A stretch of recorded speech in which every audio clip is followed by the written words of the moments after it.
అవునా, సరే రేపు కొంటది అమ్మ, కోపంగా ఉండకపోయా. ఒకరోజు కొంటుంది, ఒకరోజు కొంటుంది. డబ్బులు ఉండాలి కదా అమ్మ దగ్గర. అవునా, ఓకే. అమ్మా, నువ్వు అంత నీరసంగా ఉన్నావు కదా.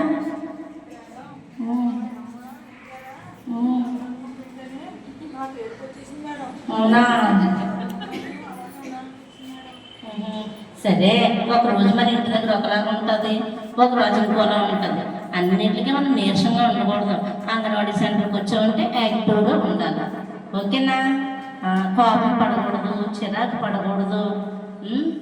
అన్నీ కూడా మనం సర్దిద్దుకొని అంగన్వాడీ సెంటర్కి రావాలి. అంగన్వాడీ సెంటర్లో మనకు ఇప్పుడు ఆటలు పాటలు కథలు అన్నీ ఉన్నాయి కదా.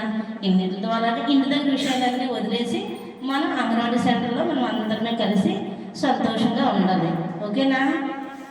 ఓకే, అందరూ ఒకసారి నవ్వండి, అందరూ ఒకసారి నవ్వండి.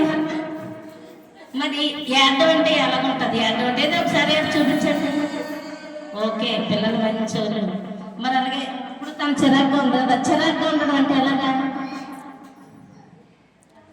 నీరసంగా ఉండడం అంటే ఓకే. మా పిల్లలు చాలా మంచోళ్ళు, అందరూ తెలివైన వాళ్ళు.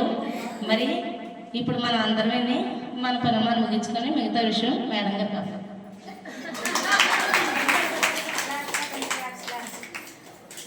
అమ్మా చాలా బాగా కొండ అసలు నేను ఊహించలేదు, చాలా బాగా చెప్పింది.